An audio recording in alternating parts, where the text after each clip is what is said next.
There is a grave in Germany, 14,000 years old. Inside it, a man, a woman, and between them, a dog. Not a wolf pelt, not a trophy. Companion, buried like family. This is one of the oldest confirmed dog burials on Earth, and it raises a question stranger than it sounds. Wolves are apex predators, territorial, dangerous, built to kill things our size. So how did one of the most dangerous animals in the Ice Age end up sleeping in our homes? The answer isn't what you were taught in school. We didn't domesticate wolves, not at first. They may have domesticated themselves. Let's go back tens of thousands of years to the last Ice Age. Human groups were small, mobile, living off hunted meat, and every kill left something behind. Bones, scraps, waste. For a wolf, that waste pile was easy calories. But approaching a human camp was also dangerous. Spears, fire, numbers. Most wolves kept their distance. Fear kept them alive. But not all wolves reacted to fear the same way. In any wild population, individuals vary, some bolder, some calmer around threats. A small number of wolves were simply less afraid of humans than the rest. And that tiny difference in temperament may be where this entire story begins. In 2019, geneticists compared modern dog and wolf genomes. They found that dog lineages split from wolves somewhere between 20,000 and 40,000 years ago. That's before agriculture, before permanent settlements, before almost everything we associate with civilization. Humans weren't villages yet, we were still hunter-gatherers. Which means this partnership started in the harshest, most unlikely conditions imaginable. So here's the leading theory, it's called self-domestication.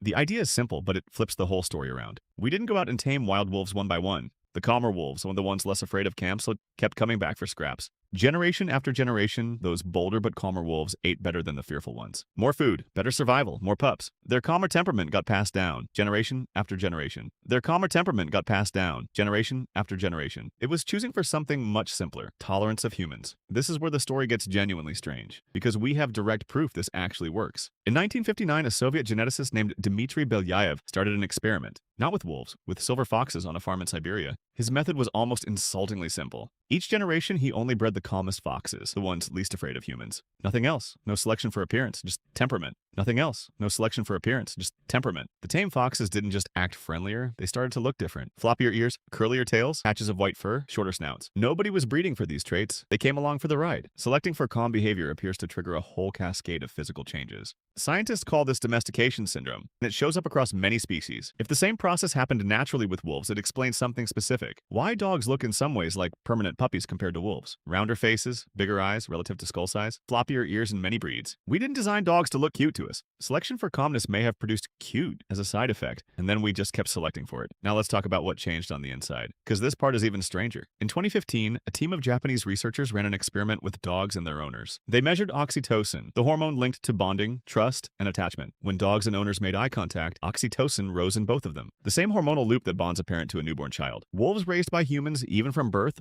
don't produce this effect through eye contact. In wolf body language, prolonged eye contact is usually a threat, not a bond. Somewhere in the domestication process, dogs rewired that instinct completely. They turned a predator's warning signal into a bonding signal. There's another difference that seems small, but genuinely surprised researchers. Point at something, a ball, a direction, a hidden piece of food. Dogs immediately understand what you mean. Even very young puppies do this instinctively. Wolves, even hand-raised from birth by humans, generally do not. They look at the hand itself, not where it's pointing. This gesture feels obvious to us. It isn't obvious in the animal kingdom. Even chimpanzees, like some of our closest genetic relatives, struggle with this task. Dogs somehow read human gestures more naturally than our closest primate cousins do.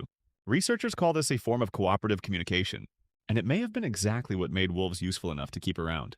Because domestication wasn't one-sided. It had to benefit humans too.